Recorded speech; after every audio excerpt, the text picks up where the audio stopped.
नमस्कार. एक पत्र आलं आहे बापूंसाठी, वाचून दाखवायची जबाबदारी माझ्यावरती आहे. ज्यांनी लिहिलं आहे त्यांच्या पद्धतीने थोडं वाचून दाखवण्याचा प्रयत्न करतो. नमस्कार बापू. आजकाल तशी पत्राची पद्धतच बुडाली आहे. आता काय व्हॉट्सॲप आहे, ईमेल आहे.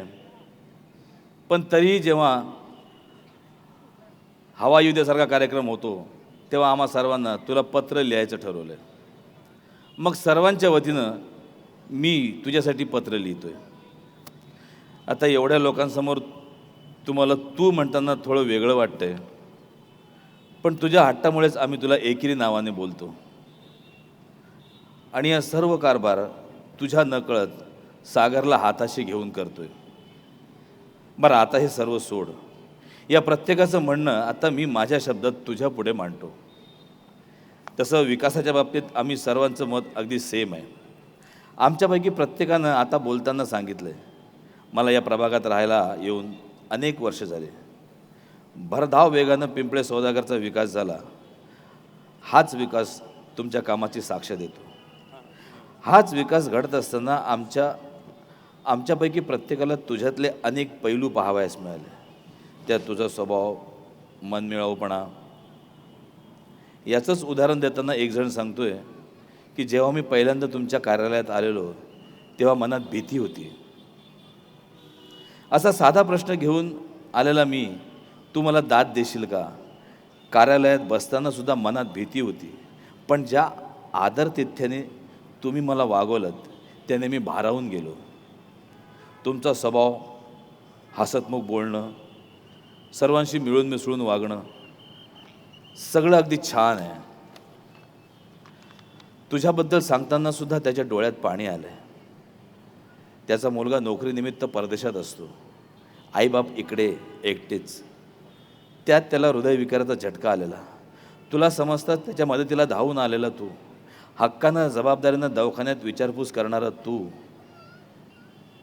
त्यांना त्यांच्या मुलाची जाणीवही होऊ दिली नाहीस. फक्त नावापुरतंच तू आम्हाला मुलगा म्हणण्याचा हक्क दिला नव्हतास, तर तू तो दाखवूनही दिलास. याबद्दल बापू तुझे खूप सारे आभार आहेत.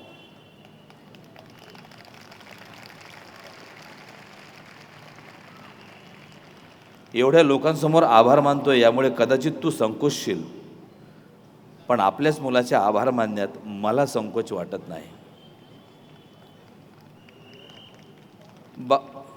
बापू, प्रत्येकजण बोलताना भारावून गेलाय.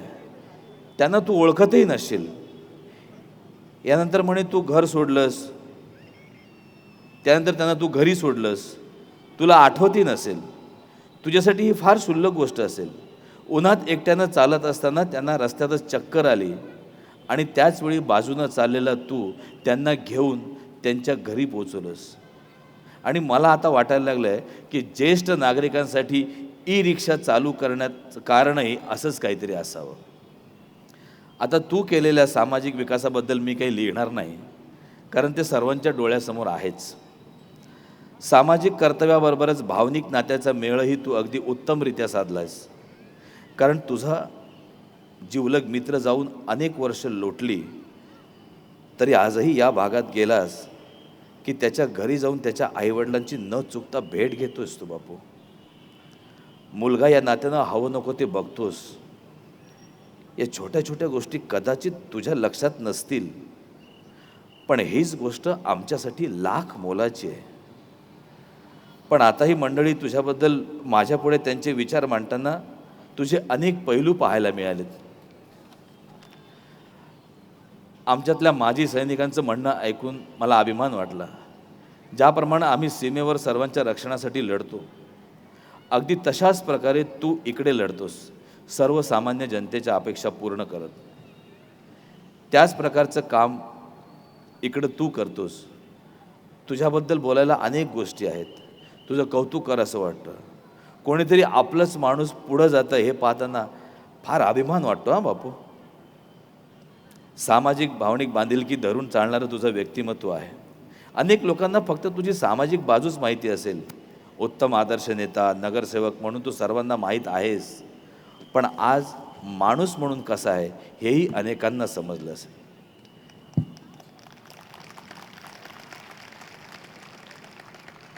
या सर्वांनी पिंपळे सौदागरचा विकास होताना पाहिलं आहे, पण आम्ही तुला एक माणूस म्हणून घडताना पाहिलं आहे. सामाजिक कार्यात तू खूप पुढे जाशील. तुझी जबाबदारी आता वाढेल. येणाऱ्या निवडणुकीत तू जिंकून येशीलच यात शंकाच नाही. तर तुझ्या वाटचालीसाठी आम्ही तुझ्यासोबत आहोत.